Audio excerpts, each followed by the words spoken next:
Que ton nom soit remercié. Merci Jésus. Béni soit Dieu. Est-ce que tu peux te lever et acclamer le roi de rois ce matin? Merci Jésus. Alors que je m'apprête, Seigneur Père, à prendre la parole, tu t'es certainement mandaté une servante ce matin pour prêcher, pour parler à des cœurs ce matin. Alors que je ne suis qu'une moindre au milieu, Seigneur Père de tous, je ne suis personne. Et je ne voudrais pas prendre, Seigneur Dieu de gloire, ce programme comme un acquis, mais simplement te donner, Seigneur, la place, la première place qui t'est due. En espérant, Seigneur, m'éclipser et laissant simplement ton esprit parler à un cœur qui a soifé, un cœur qui s'attend à recevoir une seule parole dans son cœur pour se lever et pour faire le déplacement. Parce que tu es le Dieu du mouvement. Tu es le Dieu, Seigneur, de la gloire du changement. Alors lève-toi. Parle, Seigneur, à ce cœur. De ce que Satan est en train de souffleter en ce moment. Seigneur, je déclare lui les sans effet ces paroles dans la vie, Seigneur, de cet homme, de cette femme. Parce que c'est ta parole qui sera entendue.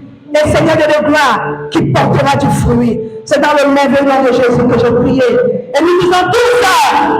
Amen. Alors nous pouvons toujours rester debout pour partager la parole de ce matin. Alors ce matin, le Seigneur voudrait parler sur le temps. Il est temps, c'est le temps d'avancer en eau profonde. Est-ce que quelqu'un peut le dire en lui d'abord? C'est le temps d'avancer en eau profonde. Est-ce que quelqu'un peut ouvrir sa bouche et le dire en lui-même? C'est le temps d'avancer en eau profonde. Est-ce que tu peux dire à ton voisin de gauche, à ton voisin de droite, c'est le temps d'avancer en eau profonde. Et en même temps, tu lui dis, je t'aime de l'amour de Christ ce matin. Est-ce que tu peux le dire à ton voisin de gauche et de droite? Parce que l'amour triomphe de tout. Alléluia.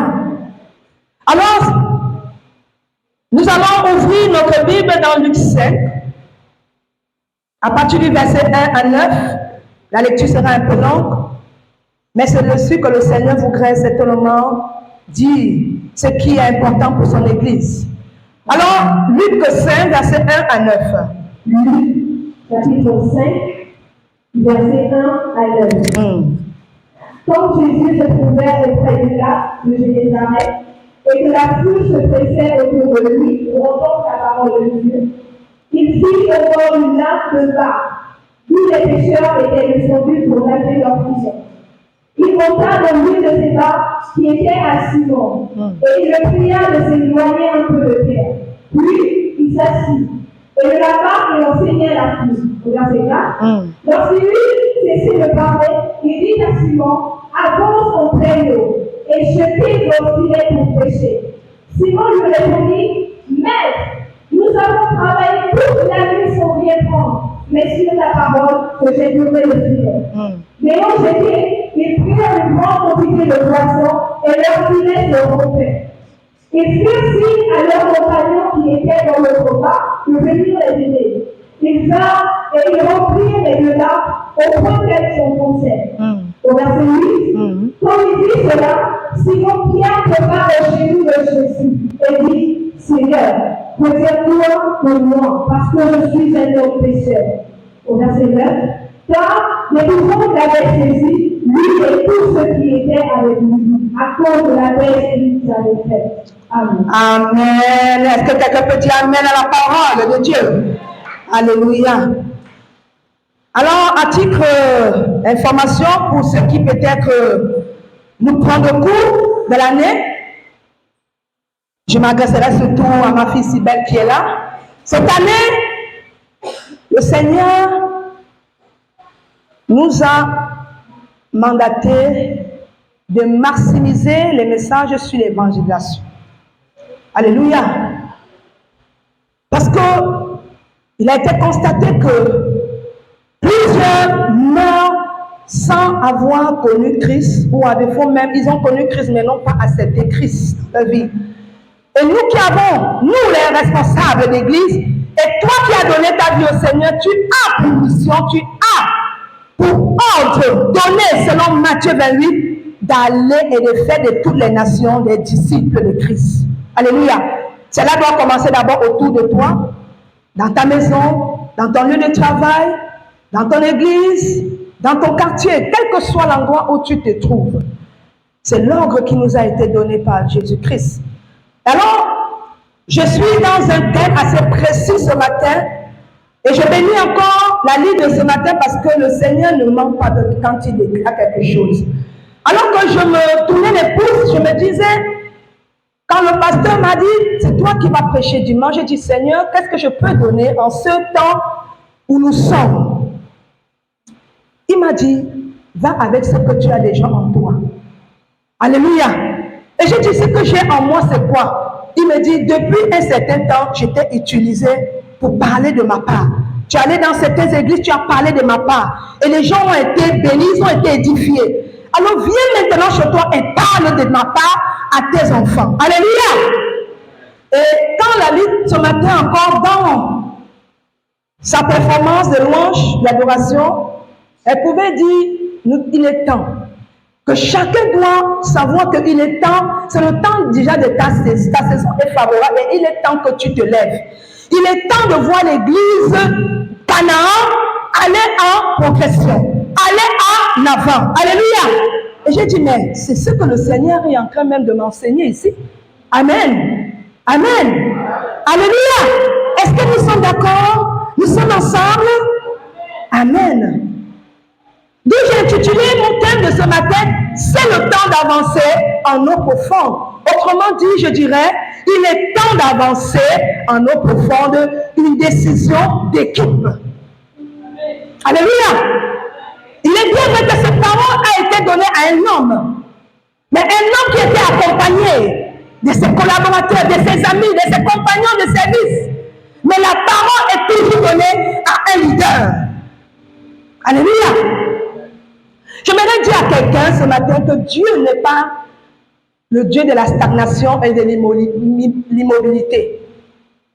C'est-à-dire, si quelqu'un décide de rester sur place, stagné, c'est-à-dire qu'il ne fait pas de mouvement, il ne se déplace pas, alors c'est que ce message, je le prie de bien l'écouter. Et s'il sort de ce lieu sans avoir reçu quelque chose de sa part, ça veut dire que sa place n'est pas ici.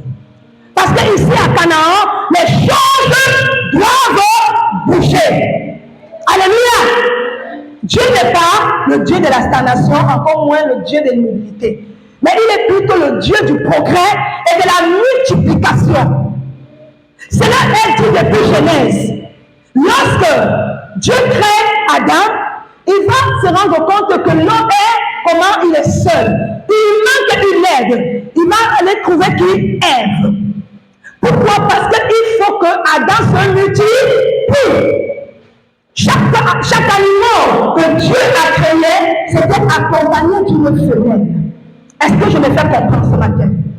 C'est pourquoi Dieu est dans le progrès et la multiplication. Et je devrais même encore aller plus loin selon Jean 15,16. Lorsqu'il vous demande ici de porter quoi? Du fruit. Et du fruit en avant, est-ce qu'il dit de porter un seul fruit? Quand il dit demeurer en moi, parce qu'il dit je vous ai choisi. Et non le contraire s'est produit. C'est lui qui nous a choisi. Si Jésus nous a choisi comme étant ses amis, ça veut dire que nous devions être comme lui. Parce que Jésus n'était pas quelqu'un qui était sur place. Il allait de contrée en contrée, de province en province, de quartier en quartier. Alors je veux t'encourager à porter ce matin de fruits en abondance. Parce que ton Dieu qui t'a créé est un Dieu de la multiplication. Alléluia. Je continue. Et il dira plus loin encore de fructifier les talents.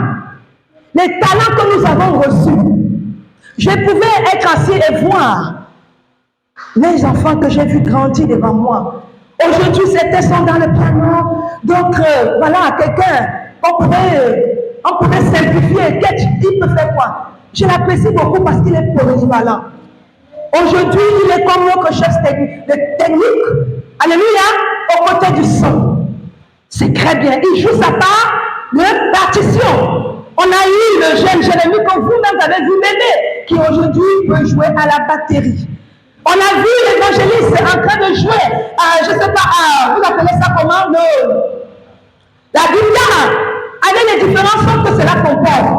Et tout était dans l'harmonie. J'ai dit, Seigneur, ça veut dire que si nous sommes l'église et que chacun peut jouer sa part, ça va donner quelque chose d'agréable.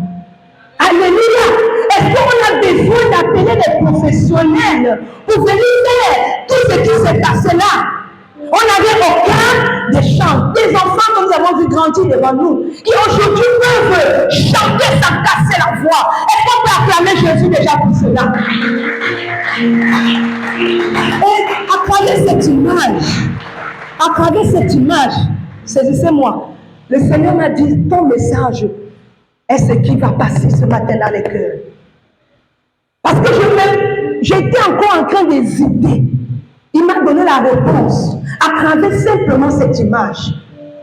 Est-ce que quelqu'un m'écoute? Il m'a dit, moi je trouve mon plaisir dans l'unité, dans la mobilisation. Mais si chacun fait ce qu'il veut, l'autre va faire ce qu'il veut là-bas, mais qu'est-ce qui va ressortir? Que dalle, échec. Pourtant, nous sommes une église. Nous avons un événement phare à préparer. Alors ce message que le Seigneur nous donne ce matin est pour nous. Dis, est pour moi. Ne sors plus. Ne t'éloigne plus. Tu es au bon endroit. Alléluia. Non seulement il demande de fructifier quoi, les talents qu'il nous a donnés, mais aussi le potentiel que nous avons reçu à la naissance. Parce que chacun de nous, retenez-le, a un potentiel. Pourquoi j'ai horreur qu'on dise que quelqu'un est nul? Je ne dis jamais à quelqu'un que tu es nul. Alléluia. Si tu avais l'habitude de traiter ton enfant de nul, alors tu vas te confesser. Parce que nul sur terre n'est nul que celui-là qui veut devenir nul. Alléluia. Parce que chacun de nous a reçu quelque chose pour parfaire l'œuvre que le Seigneur nous a donné de faire sur terre. Est-ce que quelqu'un m'écoute? Et dans ce sens-là, j'ai retenu, je suis allé plus loin pour comprendre ce qu'il voulait dire sur les talents. Donc, selon Matthieu, je crois Matthieu 13, 31, 32, je vais paraphraser parce qu'on a passé le temps. Il va dire que le grain de sénévé est semblable au royaume des cieux. C'est-à-dire, est semblable à l'accès de ceux-là qui doivent entrer dans le royaume des cieux. Et ce grain de sénévé n'est qu'une plus petite des semences que nous pouvons mettre sur terre et qui devient une feuille et deviendra quoi? Un arbre sur lequel les oiseaux du ciel viennent s'habiter. Alléluia! Est-ce que quelqu'un me suit? Voilà simplement le rôle d'un grain de sénévé. Mais qu'est-ce que le Seigneur va nous dire plus loin? Parlant du grain de sénévé, ça veut dire que lorsque le Seigneur permet que l'homme sème ce grain au sol pour qu'il devienne plus tard un arbre qui va aider ces oiseaux à pouvoir s'habiter ou bien trouver une tente favorable à eux. Ça veut dire que l'homme est appelé à bouger lui aussi. L'homme est appelé à chercher à sortir de ce qui le rendait sur place, à ce qui le rendait immobile. Donc l'homme doit sortir de son immobilité pour atteindre quoi? Le progrès. Tu dois refuser la stagnation. Tu dois refuser le sur place. Alléluia. Parce que lorsque nous atteignons cet aspect, ce niveau de réflexion, le Seigneur veut dire ce matin à quelqu'un, il est temps d'avancer en eau profonde. Est-ce que quelqu'un me suit? Je suis allé sur l'aspect général pour que tu comprennes pourquoi il nous demande ce matin d'avancer. Voici quelque chose qui s'est produit. Pourquoi doit-on avancer en eau profonde? C'est l'informaticien. Il n'y a pas, d'accord? Il n'y a pas de problème. J'ai certains points ici. Pourquoi doit-on avancer en eau profonde? Si tu veux voir la manifestation de Dieu pleinement agir dans ta vie, je te conseille de te lever, de faire le déplacement. Tu as été trop bien assis, tu as été très confortable là où tu es. Mais le Seigneur dit, il est temps de faire le déplacement. Alléluia. Je vais aller sur l'histoire que la Bible nous relate ici. Ce dialogue qui s'est produit entre Pierre et Jésus. Est-ce que la lectrice peut nous aider?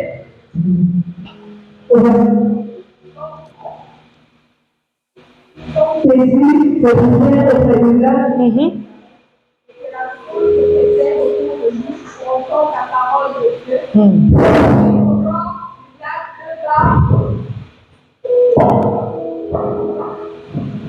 Autour de lui pour entendre la parole de Dieu. Il vit au bord. Il vit au bord du lac de bas. Tous les pécheurs étaient descendus pour laver leurs pieds. Il monta dans l'une de ses barques, qui était à Simon, et il le pria de s'éloigner un peu de terre. Puis il s'assit, et de là-bas, il enseignait la foule. Verset 4. Lorsqu'il eut cessé de parler, il dit à Simon, apporte ton traîneau et jette vos filets dans le péché. Amen. Va jusqu'au 5. Simon lui répondit, Maître, nous avons travaillé toute la nuit sans rien prendre, mais sur ta parole, je vais te faire le filet. Stop, merci. Ici, il se trouve que Jésus va aller au bord de la mer pour prêcher la parole de Dieu à la foule qui se tenait là-bas. Mais il ne va pas simplement se contenter de prêcher la parole à cette foule qui l'écoutait. Mais il va constater que au bord de ce lac, en fait ils appellent lac, mais c'était la mer. Il verra des barques. Il verra des barques, autant pour moi, qui étaient positionnées au bord. Et c'était le lac qui va demander. Il pourrait dire se concentrer sur la personne de Simon. Parce qu'à l'époque, il n'était pas encore appelé Pierre. Le nom de Pierre lui a été administré par Jésus plus tard. Alléluia. C'est comme ça qu'il va voir Simon et lui demander, au verset 3, il dit, au verset 3, et il, vas-y.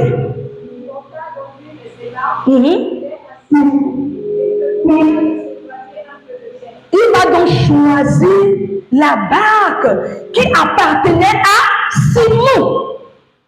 Est-ce que quelqu'un me suit? Qui appartenait à Simon. On dit qu'il y avait deux barques. Mais pourquoi il s'est contenté d'aller sur la barque qui appartenait à Simon? Parce que Jésus avait déjà fait son choix. Alléluia. Est-ce que quelqu'un me suit? Et c'est à partir de cet instant que le dialogue va commencer.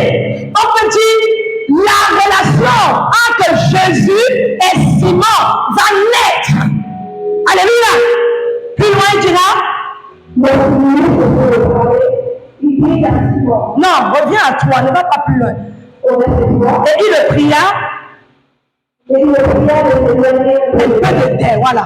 Il va demander à Pierre de s'éloigner un peu de terre. Cela sous-entend quoi? De quitter un peu de l'endroit où il se tenait avec ses amis. Vous allez comprendre la raison pour laquelle il lui demande cela. Puis il s'assit de la barque et il enseigna ça. Donc Jésus, après avoir dit à Simon, éloigne-toi un peu de terre, et il a continué son ministère. Est-ce que quelqu'un me suit? Et là, à ce moment, qu'est-ce qui s'est passé avec Pierre? Lorsqu'il cessait de parler, qu'est-ce qui s'est passé? Il a dit à Simon, avance ton filet et jetez vos filets de péché. Alléluia. C'est à ce moment qu'il va maintenant revenir à Simon pour lui dire, avance, déplace-toi, va en profondeur. Quand je m'arrête sur ce verset 4 d'abord, je fais d'abord comme ce qu'on appelle un décryptage d'expression. Alléluia. Pourquoi il va insister pour dire à Simon d'avancer? Connaissant qu'à la veille, Simon était déjà là, il allait pêcher, il n'a rien eu comme poisson. Simon, en ce moment-là, pouvait aussi s'indigner, s'interroger, murmurer, douter, ou même s'inquiéter, et ne pas prendre le risque d'aller en profondeur. Est-ce que quelqu'un me suit? Vous ne me suivez pas. Il pouvait aller même questionner ses amis. Comment on peut faire avec cette histoire? Quelqu'un vient de loin, il me dit, avancez en plein eau et jetez vos filets pour pêcher. Est-ce que ça se fait? Vous voyez, ce qui t'intéresse, c'est au verset 5. Vas-y. Simon lui répondit, mais nous avons travaillé toute la nuit sans répondre. Mais sur ta parole, nous avons le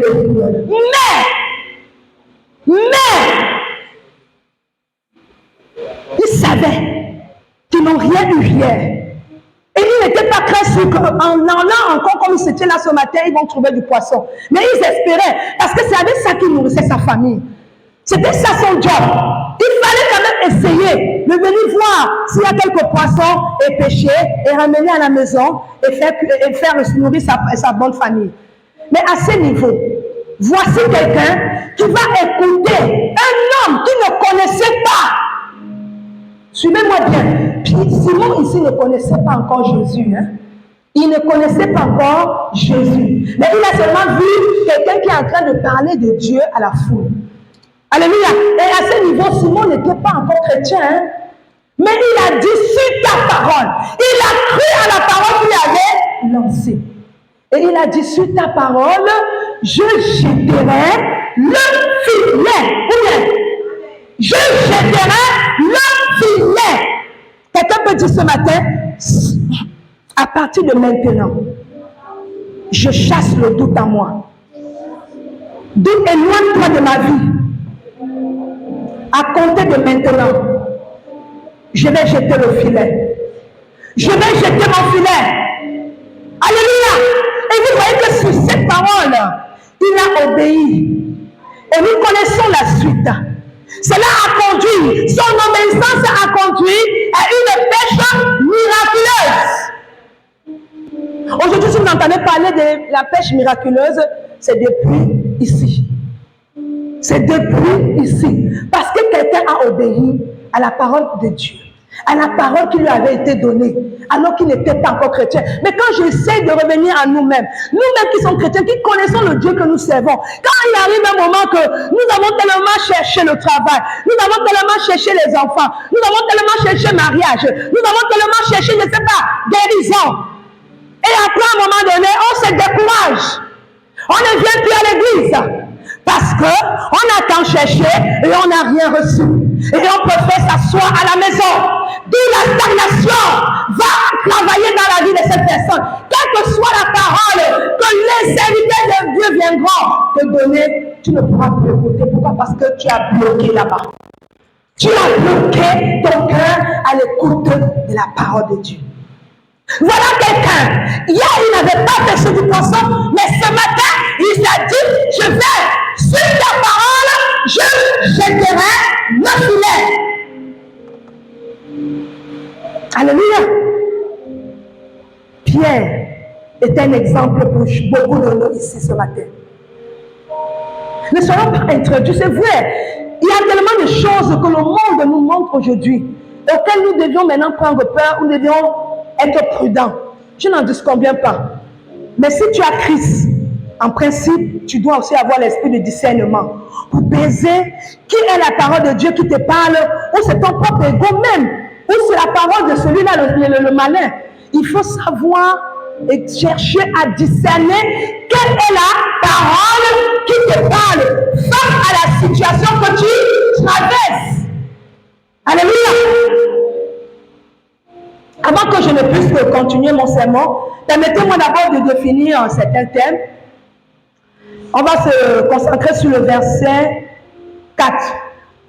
Avancer en plein eau. et jetez vos filets. J'ai pris cette partie qui dit avance en pleine eau. Parce que cela donne l'essence du message ce matin.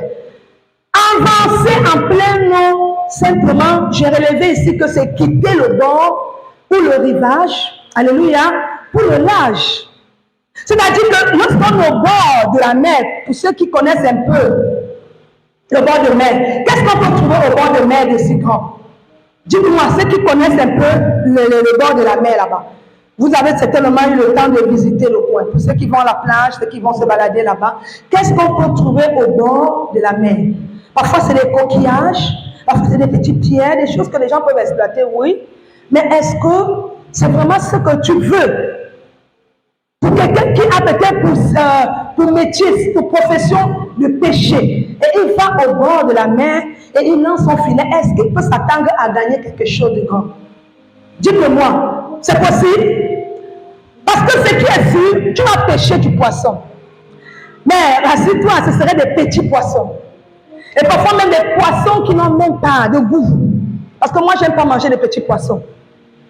Moi, je suis tellement habituée à manger des gros poissons. Quand le poisson est petit, même si j'avais faim, je n'ai plus la faim.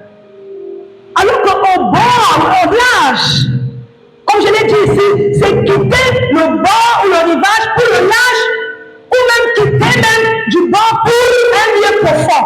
Parce que c'est au large qu'on a la certitude de gagner de gros poissons.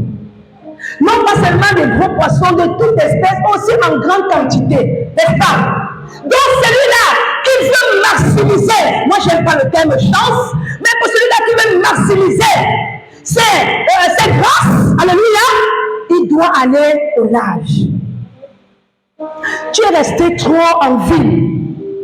Est-ce que tu posais la question à un moment et dis, si j'allais à Lambaréné, un temps, peut-être là-bas, c'est vrai, il y a des chrétiens, mais si le Seigneur t'amenait à aller à Lambaréné et faire son œuvre, que diras-tu? Tu vas dire non, je suis tellement habitué à Libreville, je vais aller faire quoi là-bas? Il n'y a rien de conséquent là-bas, il n'y a rien de plus beau là-bas, qui c'est que je trouve à Libreville? Voilà comment nous réfléchissons, nous raisonnons de nos jours.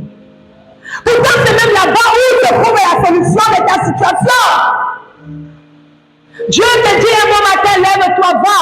Peut-être au Togo, ou bien le sang même, allons dans un pays de guerre en ce moment, au Mali. Il te dit, va au Mali. On a notre missionnaire, le pasteur, le connaît mieux, le connaît bien.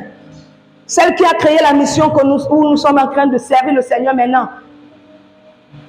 C'est une femme qui a tout laissé. Elle a accepté le vœu de chasteté, de célibat pour servir son Dieu. Elle a vieilli dans le service. Elle n'a pas connu d'homme. Quand elle a fini d'implanter l'œuvre ici au Gabon, il était temps maintenant qu'on la voit maintenant, je pourrais dire, œuvrer sa mission en Mauritanie. Vous connaissez la Mauritanie? C'est un pays aussi pas facile. C'est pas facile là-bas. C'est dur, la famine, sans compter la guerre. Mais c'est là-bas où le Seigneur l'a envoyée. Elle n'a pas discuté, elle n'a pas raisonné. Elle a pris seulement ce qui était important pour elle, ses papiers, ses documents. Elle a remis l'église, comme vous connaissez au pasteur Pamphile, et elle est partie. C'est ça, sa mission. Et aujourd'hui, elle n'est plus en Mauritanie, elle est encore dans un autre pays. Je ne sais pas si c'est en Afghanistan. En tout cas, le Seigneur l'envoie dans des lieux un peu compliqués. Même pour venir ici au Gabon, elle ne connaissait pas le Gabon. Il a fallu qu'on lui montre la carte géographique pour lui signifier où se trouve le Gabon. Elle ne connaissait pas le Gabon. Beaucoup ne connaissent pas le Gabon. Mais par amour pour le Seigneur, elle a accepté de venir œuvrer au Gabon. Alléluia. C'est pour dire que n'ayons pas cette habitude que nous avons déjà gardée de rester sur place. Développons. Allons dans d'autres lieux d'exploitation. Je bénis même déjà vous et là d'avoir accepté partager ce ministère avec nous ici à Auvergne.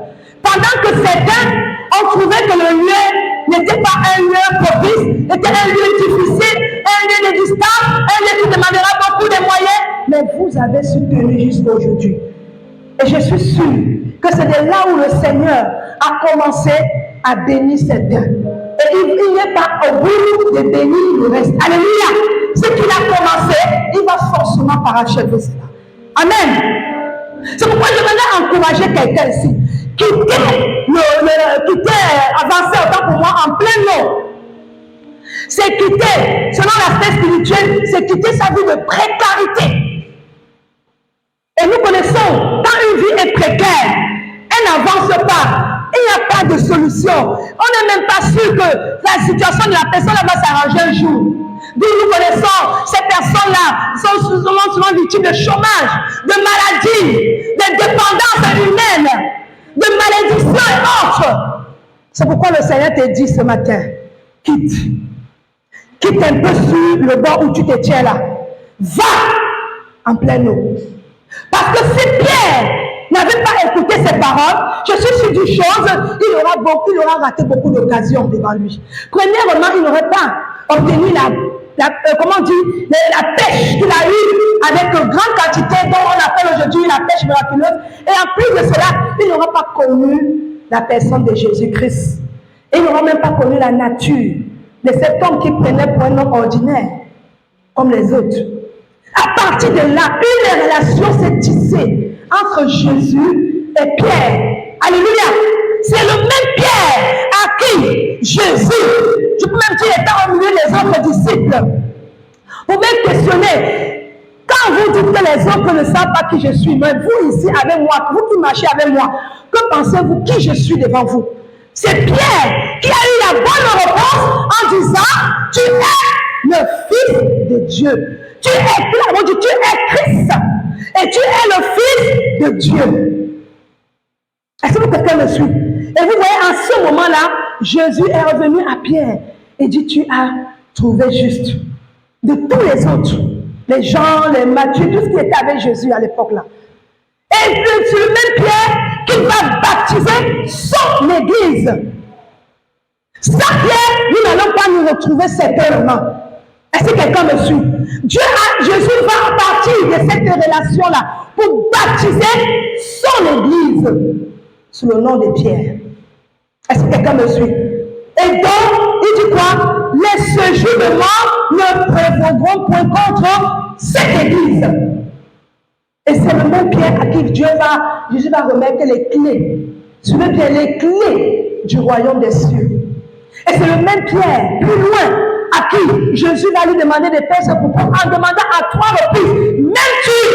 Il dira toujours oui.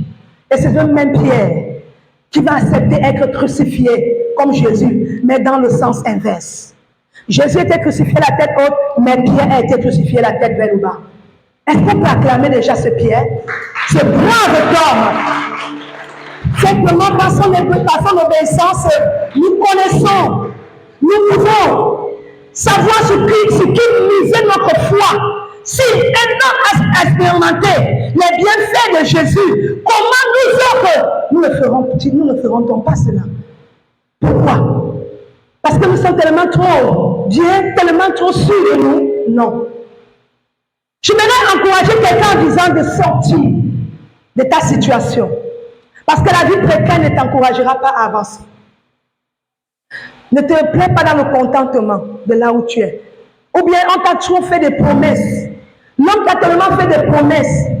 Mais attention, l'homme peut faire des promesses. Parfois même il peut avoir la volonté, mais à un moment donné, l'argent ne suit pas. Est-ce que quelqu'un me suit? Il peut avoir, mais Dieu lorsqu'il promet, parce qu'on dit à lui appartient l'or et l'argent. C'est lui qui a la solution à tous tes problèmes. C'est pourquoi je veux t'encourager à rester soudé à lui.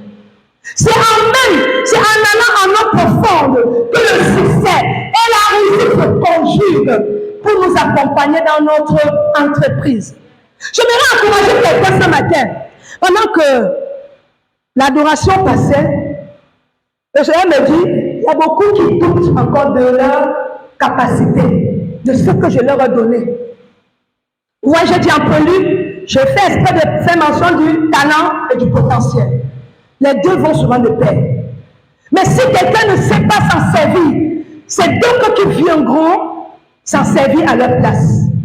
Et on va te prendre pour quelqu'un de nul, alors que tu peux faire valoir tes droits. Ce que le Seigneur t'a donné de droit. Tu as certainement un projet d'ouvrir une entreprise. Je vais t'encourager de te lancer. J'encourage cette personne de se lancer. C'est le temps. On est dans le temps. La saison est favorable pour cette personne de lancer. N'attends pas demain. N'attends même pas dans un mois, dans un an. Non. C'est le temps. Parce que Dieu pouvait me dire, je ne dis pas ça pour vous flatter, que l'église au vin là, l'église de Canaan que nous sommes, il dit d'ici sortiront des ministres. D'ici sortiront des entrepreneurs, des grands entrepreneurs, à qui l'État donnera un forum de l'emploi, du travail, des offres d'emploi. C'est ce qu'il m'a dit quand j'étais assise là. Peut-être vous, vous sous-estimez, moi je ne vous sous-estime plus. Quand le Seigneur parle, regardez comment j'ai les frissons. Il a dit d'ici, on vous a sous-estimé hier, n'est-ce pas? On a dit que les enfants là, ils vont construire quoi? Aujourd'hui, ils vont au vin. Aujourd'hui, on peut nous emprunter même les projecteurs. On peut nous emprunter nos matériaux, je ne sais pas, les matériaux de musique. Ce n'est pas parce qu'on se vante trop, mais parce que ici, il y a la solution. Tu te sous-estimes, mais je vais te dire, nous sommes des pasteurs, nous sommes en collaboration avec d'autres pasteurs. Il y a c'est pas tout qu'on dit. Parce que si on vous dit tout, vous allez être comme ça là. Non. Mais je sens seulement juste une croquis de ce que j'ai déjà appris. De ce que les gens voient ici à Canaan que vous ne voyez pas. Ceux qui ont sous-estimé Canaan là, laissez-les continuer à sous-estimer. Mais je vous dis, restez simplement persévérants. Ce que le Seigneur est sur le point de faire, aïe aïe aïe, elle ne sera tardée de s'accomplir. Elle ne sera tardée de s'accomplir. Je suis en train de voir des personnes en train de garer leur véhicule. Aïe aïe aïe aïe aïe. Tu ne sais pas. Tu as un moment donné pataugé dans la boue, dans l'eau. Le Seigneur a dit tout ça. Et tu crois que ça sera continué? Non! Il y a un temps pour toutes choses. Il y a un temps pour toutes choses. Il y a un temps pour pleurer et il y a un temps pour jubiler. Et tu es dans le temps de jubiler. Tu es dans ton temps de jubiler. Ce n'est pas, il ne s'agira pas de ton père. Ça ne dépendra pas aussi de ton pasteur, non. Ça dépendra de la décision que tu auras prise après ceci. Avance. Parce que lorsque tu vas décider d'avancer, tu verras le surnaturel s'accomplir dans ta vie. Parce que notre Dieu est celui-là qui rend les choses visibles, les choses invisibles, visibles. Peut-être que tu ne vois pas. Tu es tellement habitué à voir cette fleur. Tu es tellement habitué à voir cette, je ne sais pas, cette corbeille. Tu es tellement habitué à me voir. Mais je te dis, je puis te l'assurer, le Seigneur est sur le point de transformer tout ceci. D'aller en gloire, de gloire en gloire. On a dit, c'est la petite sémence, la plus petite des sémences, qui devient un arbre plus tard sur lequel les oiseaux viennent s'habiter. C'est prophétique. Tu as été peut-être cette sémence, ce grain de s'élever. Et peut-être encore aujourd'hui, tu l'es aux yeux de certaines personnes parce qu'ils n'ont pas encore vu la manifestation de Dieu agir en toi. Et peut-être parce que tu ne le fais pas encore voir cela. Tu es tellement habitué sur tes habitudes de voir que certaines choses, si aujourd'hui ça marchait, ça n'a pas marché, c'est une affaire de hasard. Non, il n'y a pas d'hasard devant Dieu. Ça veut dire que le temps est sur le point de s'accomplir. Si tu as un projet, je le redis, engage-toi déjà. Tu pries sur le dossier, tu vas déposer. En ce moment, il y a tellement d'opportunités que l'État ouvre. C'est le moment de la saisir. C'est le moment de la saisir. Quand tu vas déposer ton dossier, pose la main dessus comme ça là, et tu dis Seigneur, tu as dit tu feras de moi la tête et non la queue. Tu as dit Christ en moi l'espérance de la gloire. Je vais déposer mon dossier. Personne ne marchera sur ce dossier. Tu dis personne ne marchera sur mon dossier, mais que ce dossier soit vu. Si même la secrétaire qui réceptionnera ce dossier, par jalousie, ne voudrait pas le faire voir au patron. Qu'un jour, le patron, en fouillant le dossier dans la caisse de la secrétaire, tombe sur ton dossier et t'appelle à l'instant. Je connais des gens qui ont des opportunités comme ça là, qui ont vu leur vie changer d'un coup comme ça là. ce ne serait pas toi qui ne serais pas dans ces lots. Alléluia. Avance. On va continuer la lecture. Avancez en plein lot. Non, je suis toujours sûr, parce que j'ai relevé 3 points. Avancer en plein lot ou en eau profonde, c'est rentrer dans sa saison de surabondance. Je ne t'ai pas entendu dire Amen. Avancer en eau profonde, c'est rentrer dans ta saison de surabondance. Pourquoi je le dis surabondance? Allons dans le verset 7. On va d'abord laisser le verset 6. Oui, vas-y. On était au verset. Vas-y, le 6 à 7, oui. Il prirent du bois pour quitter le royaume de la fillette de Rosemère. Alléluia. Ils firent signe à leurs compagnons qui étaient dans le combat de venir les aider. Ils vinrent et ils rompirent les deux là pour faire le concert. Alléluia. Est-ce que quelqu'un a compris cela? Quand ils se sont avancés en plein eau, dans la profondeur du lac, quelque chose d'extraordinaire s'est passé là-bas. Tellement la quantité de poissons qu'ils ont pu amasser, qu'ils ont pu pêcher, ne pouvait plus suffire. Le poids du filet ne pouvait plus suffire ces poissons au point de se déchirer. Est-ce que vous voyez la puissance de Dieu se manifester lorsque nous nageons dans la surabondance? Et quand tu vas être béni, retiens une chose. Dieu ne te donne pas ce message-là pour rien. Parce qu'il sait, ici, tu es une source de bénédiction. Non seulement pour le compte de ton église, mais aussi pour ta famille. Parce que si tu es béni, les gens viendront se questionner sur ton compte. Comment as-tu fait? Et c'est en ce moment que tu vas simplement profiter pour leur dire, c'est Jésus-Christ.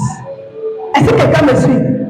Tu es une source de bénédiction, un maillon important, un pilier. Et Dieu veut faire de toi cette personne-là. Pas pour écraser. Non.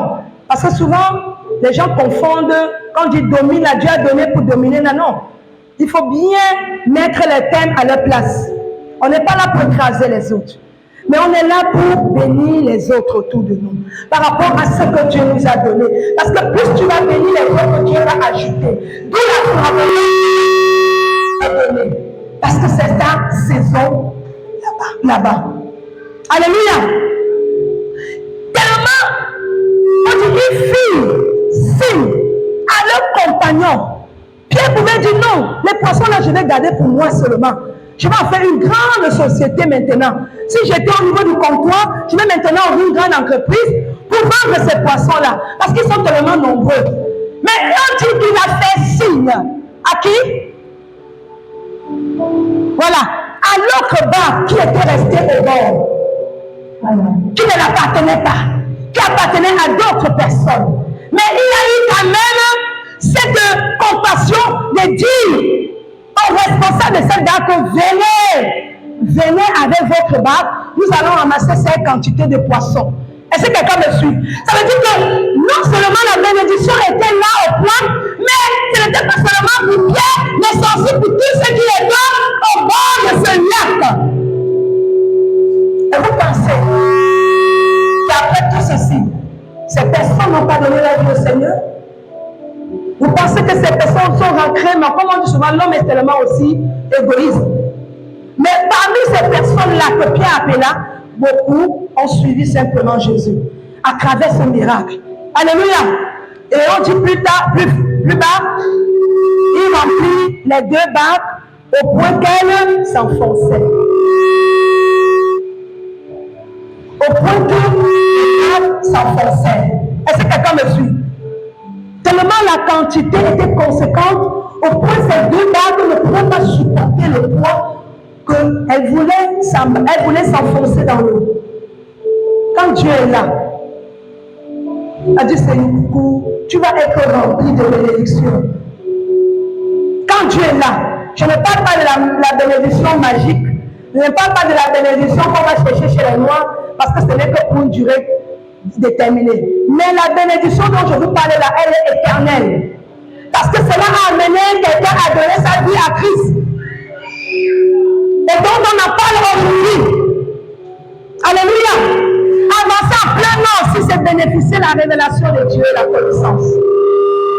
Celui-là qui décide d'aller en profondeur, c'est celui-là qui décide de rentrer dans le secret de Dieu, dans l'intimité avec Dieu.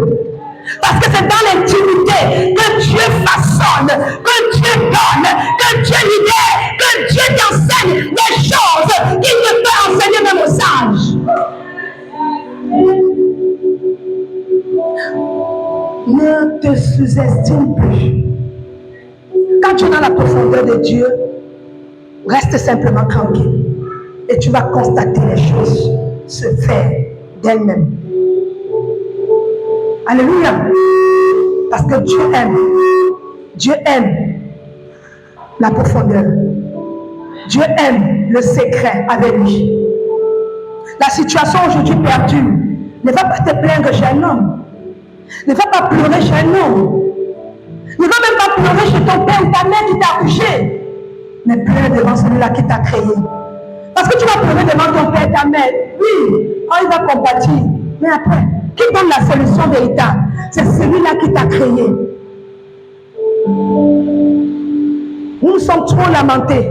Nous sommes trop emportés par des choses. Et après, à la fin, nous revenons la tête baissée. Parfois avec la honte au milieu des cieux. Et après avoir totalement gaspillé le peu de tissons de foi que tu avais. Pourquoi d'abord chercher à se faire du mal avant de venir à nouveau? Reste. Cherche seulement à multiplier, à développer, entretenir ta vie de profondeur avec Dieu. Est-ce que je parle à quelqu'un ce matin? Parce que c'est ici que Pierre était bouleversé. Lorsqu'on lit le verset 8 à 9, qu'est-ce qu'il dit? Quand il dit cela, Simon Pierre tomba au genou de Jésus et dit, Seigneur, laissez-moi de moi, parce que je suis un homme pécheur.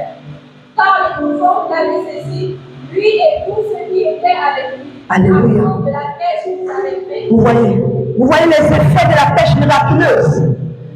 Vous voyez les effets, non seulement de la pêche miraculeuse, parce que quelqu'un a dit oui sur ta parole, je jetterai le filet. Voici ce qui a produit l'obéissance de cet homme. Il a été pris d'épouvante, il a été pris, je ne sais pas comment je peux dire, il était tellement impressionné, envahi de joie. Et cet instant, et dès cet instant, il comprit qu'il n'avait pas affaire à un homme ordinaire comme tous les autres, mais à un homme, à un Dieu. Et c'est cet homme qu'il appela Jésus et qu'il est allé vers lui et dit Seigneur. Il a appelé Seigneur pour la première fois. Seigneur, à genoux, il a reconnu en Jésus qu'il est Seigneur. C'est à ce moment-là qu'il a dit Seigneur, je ne suis qu'un homme pécheur. Je suis impur, je ne suis même pas digne de t'accoster. Mais Jésus, comme il est tellement riche en amour, il a pris dans ses bras. Il a dit, désormais je ferai de toi. Tu ne seras plus pêcheur de poissons, mais tu seras pêcheur d'hommes. On peut, quand vous lisez, vous parcourez les écrits, Pierre a amené plusieurs âmes, a sauvé plusieurs âmes pour le royaume des cieux. C'était ça sa mission. Quand le Seigneur va t'amener à aller au large ce matin, prends la décision de faire d'abord, de prioriser Christ dans tout ce que tu veux entreprendre. Si tu mets Jésus derrière et mets d'abord tes choix devant, ça ne marche pas ici. Pierre, en l'instant, a laissé la pêche et il a suivi Jésus. Et il a fait partie maintenant des 12 apôtres que nous connaissons dans la Bible. Toi aussi, tu dois faire le choix. C'est pourquoi je veux encourager l'église de Canaan ce matin. De sortir de la légèreté. Sortons du sommeil. Sortons de la stagnation. Sortons du contentement. Sortons du normalisme. On te dit, bon, c'est déjà comme ça. Dimanche encore, le serviteur de Dieu, Stani, a parlé de bouger les choses. Parce que non, que Dieu aime ce qui bouge. Tout ce que Dieu a créé, c'était pour qu'elle respire et qu'elle bouge. En dehors des fleurs artificielles. Mais la fleur, lorsqu'elle est sur terre, elle bouge. Parce qu'elle respire l'air pur. Si tu respires l'air pur, tu dois bouger. Tu dois plus faire le surplace. Que l'église de Canaan se réveille enfin. Ma prière est que l'église de Canaan connaisse un réveil. Non seulement spirituel, effectif, matériel, financier. Que dirais-je encore? Dans tous les domaines, que l'église de Canaan explose de gloire en gloire. C'est ma prière. Peut-être qu'on t'a sous-estimé hier, mais il n'est plus question qu'aujourd'hui, l'homme continue à te sous-estimer. Ne donnons plus l'occasion à l'ennemi. Il faudrait que les boutiques là, ceux qui ont les temples autour de nous là, viennent s'asseoir, déposer les calebasses et dire, on a enfin reconnu que c'est Jésus-Christ le Maître. Par ta prière. Par ton dévouement. Par la qualité de ton service. Sortons de nos habitudes, de nos crainquins habituels, s'il vous plaît. Ça ne me plaît pas quand je vois les chaises vides, sans vous le cacher. Il est important, voilà les vacances. Nous devions déjà organiser des moments de sortie en équipe. Il faudrait que les gens puissent, comment je pourrais dire, on doit exploiter tous les carrefours de vin. On doit nous connaître. Il est important qu'on nous connaisse. Et si on nous connaît, on connaîtra Christ. Les boutiques là, quand on vient là, on les voit avec les calabasses sur le visage. On les appelle gongongo devant l'enfant. Mais c'est bizarre. Tout le temps, on les voit comme ça, la pieds nus, les enfants comme les papas, les mamans. Vous voyez à quel niveau l'homme est si introduit. Ces personnes ont besoin de Christ. Et pour qu'ils aient Christ, il faudrait que toi, moi, nous allons vers ces personnes. Parce qu'il n'est pas bon qu'on les voit traîner sur la route et qu'ils meurent dans ces conditions-là. Il faut quand même qu'on essaye avant qu'un y refuse. Alléluia. Je prie que Canaan connaisse ce réveil-là, enfin. J'ai relevé comme deuxième aspect. On a fini la lecture, maman. Ok, c'est bon. On va aller dans un autre aspect. Ou dont j'ai intitulé ici, quelles sont les qualités qui nous conduisent à aller dans les eaux profondes. Voilà. Quelles sont les qualités qui nous conduisent d'aller en eau profonde? J'ai énuméré ici 2 points importants qui nous manquent et que nous devions développer. L'humilité, premièrement. Ensuite, quoi? La simplicité d'esprit. Peut-être tu ne vas pas comprendre. Quand je suis allée dans 1 Pierre 5,6, il dit quoi, maman? Vas-y. Qu'on ne dise pas que j'ai inventé. Parce que je peux lire, je connais le verset. Humilier. Humiliez-vous donc sous la puissance de Dieu, afin qu'il vous élève pour l'heure convenable. Alléluia. Humiliez-vous sous la puissante main. Voici la main de Dieu. Alléluia. Humilions-nous. Humilions. Nous, sous la toute puissante main de Dieu. Pour quel but? Afin qu'il vous élève pour l'heure convenable. Alléluia. Tu vas être élevé. Ah ben si tu vas être élevé, demain sur la main puissante de Dieu. Dalila, tu vas être élevé, demain sur la toute main, sur la puissante main de Dieu ce matin. Mamie, tu vas être élevé, demain sur la main puissante de Dieu. Et pour le faire, c'est l'humilité qui doit te caractériser. C'est la simplicité de cœur. Parce que plus loin dans Matthieu 5, si je m'abuse, Jésus pouvait dire, prends verset 3 comme ça là, il dit heureux, on a l'habitude de dire ça à l'église catholique, heureux ceux qui ont le cœur, ou bien heureux les pauvres, car ils verront le royaume de Dieu, c'est ça? Bon, vas-y, essaie de lire, parce que je connais le chapitre, mais le verset, regarde le verset 3, Matthieu 5, 3.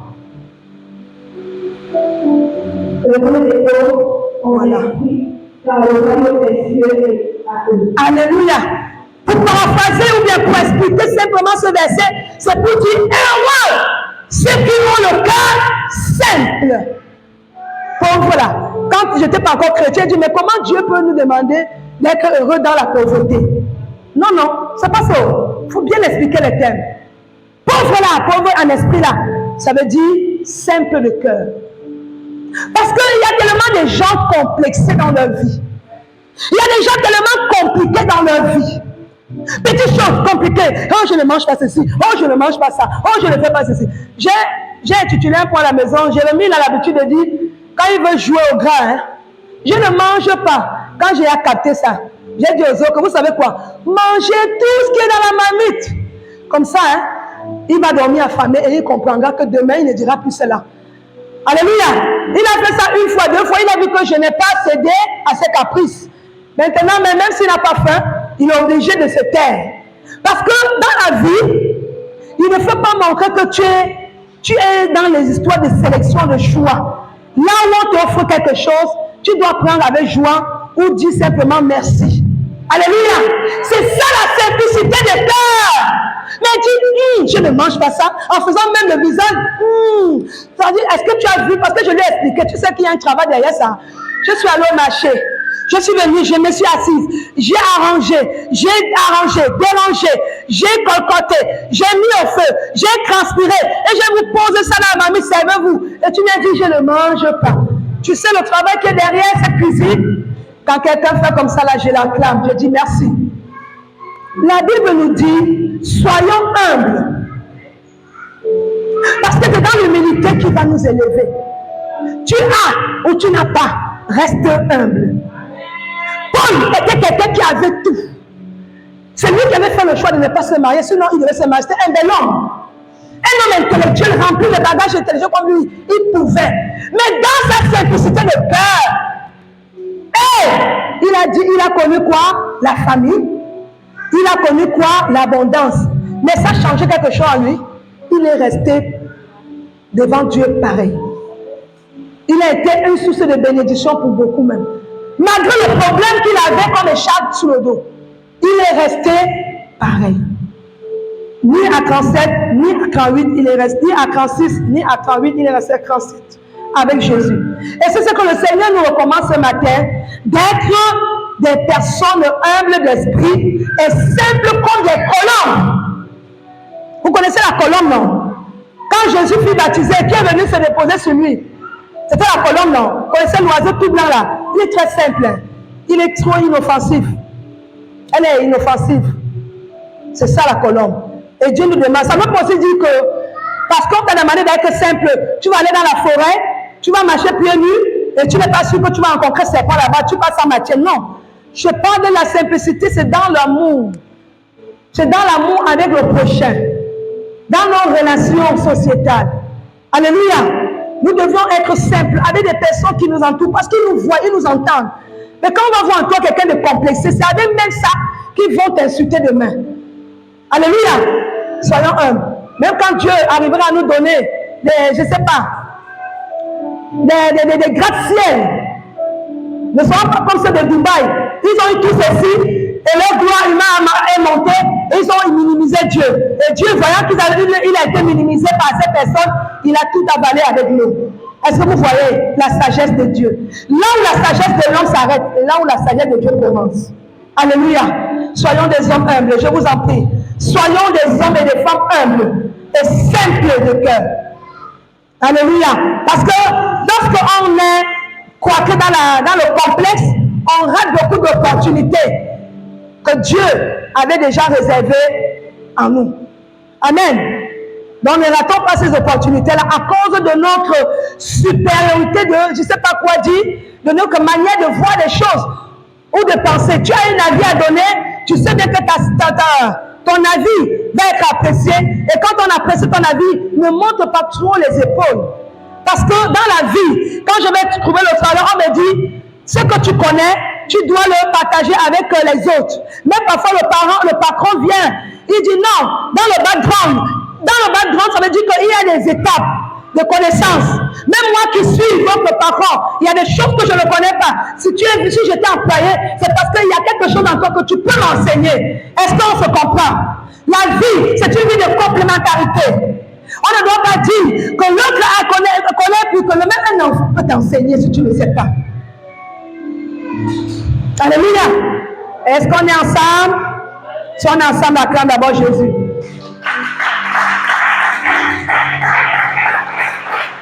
Alléluia. On va aller maintenant, pour finir, sur les résolutions, ou à défaut, j'ai intitulé ça les résultats escomptés d'un travail d'équipe. Maman ouvre acte 2, 42 à 47. On va terminer par là. Acte chapitre 2, versets 42 à 45. Il persévérait dans l'enseignement des apôtres, dans la communion fraternelle, dans la fraction du pain et dans les prières. La crainte s'emparait de chacun et il se faisait beaucoup de prodiges et de miracles par les apôtres. Tous ceux qui croyaient étaient dans le même lieu et ils avaient tous en commun. Au verset 45, ils donnaient leurs propriétés et leurs biens et ils ont partagé le produit entre tous, selon les besoins de chacun. Oui, jusqu'à 47. Ils étaient chaque jour tous ensemble, assidus dedans. Ils rompaient le pain dans les maisons et prenaient leur nourriture avec joie et simplicité de cœur. Louons Dieu et trouvons grâce auprès de tous les dieux. Et le Seigneur ajoutait chaque jour à l'église ceux qui étaient sauvés. Alléluia. Alléluia. Est-ce que vous avez compris ce qui s'est passé après l'effusion du Saint-Esprit chez les apôtres et tous ceux qui sont venus les rencontrer? Ils ont accepté Christ et ce qui s'est passé dans cette église, vraiment le résultat est époustouflant. Non seulement ils persévéraient dans les enseignements, la prière, les jeûnes, ils sont allés même plus loin. Il y a certains qui avaient les terrains, qui ont trouvé l'utilité de pouvoir le donner au lieu de vendre. Pour le bien, je peux dire pour le bien de l'église commune, s'il faut dire. Alléluia. Et d'autres ont trouvé même nécessaire d'offrir leur maison. Je ne dis pas à quelqu'un de venir offrir sa maison. Alléluia. Il faut qu'on soit bien. Je ne suis pas dans cette pensée-là. Qu'on recadre bien les choses. Mais si tu peux le faire et que c'est Dieu qui te l'a dit, fais-le. Mais je ne suis pas dans ce genre de message où on dit aux fidèles, venez donner la maison. Mais je regarde simplement le message qui est donné ici. Donc ceux qui avaient des voitures, ceux qui avaient des biens, ils mettaient ça à l'utilité de l'église. Alléluia. Et on voit que plus loin, même la nourriture, ils étaient chaque jour tous ensemble, assidus au temple. Vous voyez, la fidélité était de mise là-bas, la ponctualité. Et ils rompaient même le jeûne ensemble. Et ils prenaient leur nourriture avec joie et simplicité de cœur. Ça veut dire que si on devait manger le feu de manioc, ceux qui n'aiment pas manger le feu de manioc n'avaient pas le choix, il fallait seulement manger. Parce que là où il y a le Saint-Esprit, on mange avec le Saint-Esprit. Alléluia. Et le manioc fera du bon goût à celui-là qui n'aime pas le manioc, le feu de manioc. Même ceux qui n'aiment pas l'odeur du manioc, le Seigneur va mettre une bonne odeur dans le manioc pour qu'ils puissent manger ce manioc au nom de Jésus. C'est comme ça la simplicité de cœur. Alléluia. Louant Dieu et trouvant grâce auprès de tout le peuple, le Seigneur a ajouté, voilà ce qui m'intéresse, le Seigneur a ajouté chaque jour à l'église ceux qui étaient sauvés. Alléluia. Vous voyez, quand on est simple d'esprit, hey, vous voyez les résultats, c'est d'où j'ai intitulé les résultats escomptés. Escomptés pour ceux qui ne connaissent pas les résultats attendus, les résultats espérés. Alléluia. Parce que lorsque nous sommes dans la présence de Dieu, on a les mêmes pensées, on a les mêmes sentiments. Alléluia. On est une équipe de vainqueurs. Voici ce qui va se produire. On ne va pas sentir que tel a la phobie de telle chose ou le but de telle chose. Non. Le Saint-Esprit est déjà là pour faire son effet. Et j'ai apprécié ce message. Parce que je cherchais un message pour finir mon message. Je dis, Seigneur, il m'envoie là-bas. Et le Seigneur, ce matin, voudrait que nous puissions rentrer dans cet état d'esprit. L'humilité doit prôner. Parce que si Pierre n'était pas humble, il n'allait pas dire à Jésus ce jour, sur ta parole, je jette le filet, n'est-ce pas? Si Paul était un homme compliqué, il allait commencer à gronder même Jésus qui lui parlait, n'est-ce pas? Mais l'humilité entraîne la simplicité de la personne. Quand tu es humble, sois sûr, tu seras aussi simple. Et tu vas chasser en toi dans le complexe. Parce que lorsqu'on est compliqué, on rate beaucoup d'opportunités, comme je l'ai dit. Sachant que, au bout du compte, tant que nous demeurons dans le secret, dans les profondeurs de Dieu là, Dieu forcément, nous demeurons dans cette profondeur, tant pour moi. Alléluia. Cette bonne résolution que nous avons prise et que nous allons prendre à l'instant, soyons-en sûrs. Nous ne serons pas loin de faire la volonté de Dieu. Et ce que le Seigneur a arrêté pour le compte de son église à Canaan, soyons-en sûrs, nous sortirons d'ici avec des résultats, un meilleur rendement qu'on n'ait jamais connu ailleurs. L'église de Canaan, je suis sûr, sera l'une des meilleures églises de la mission, où beaucoup viendront autant pour moi s'interroger. Comment vous avez fait pour en arriver là? Est-ce que vous savez qu'il y a des gens qui viennent déjà même s'interroger? Les gens viennent, même si c'est pour sonder, quand ils font comme c'est un sondage, je fais exprès de leur répondre. Parce que les gens veulent savoir comment ça se passe là-bas. Il y a des endroits où il n'y a même pas les femmes. Il n'y a pas de femmes. Si ce n'est pas le pasteur, sa femme, c'est compliqué. Parce que gérer l'église sans les femmes, comme vous minimisez là, elles ont une force pour le corps de l'église. Elles sont puissantes, elles sont fortes. Et j'encourage cette initiative des femmes dans l'église. Alléluia. Elles ont un rôle important à jouer. Vous allez manger à la convention là, c'est les femmes. C'est les femmes. Vous allez voir la décoration là. Quand il y a une touche féminine dans l'église là, sachez qu'il y a une femme quelque part. Mais quand il n'y a pas de femmes, les hommes, ils ont leur particularité. Ils savent donner l'argent. Alléluia, on le sait. Mais maintenant, dans la décoration, maman, puisqu'elle fait ça comment dans fête loisir. La décoration, il y a un thème là que vous utilisez. Le design. Apportez le design.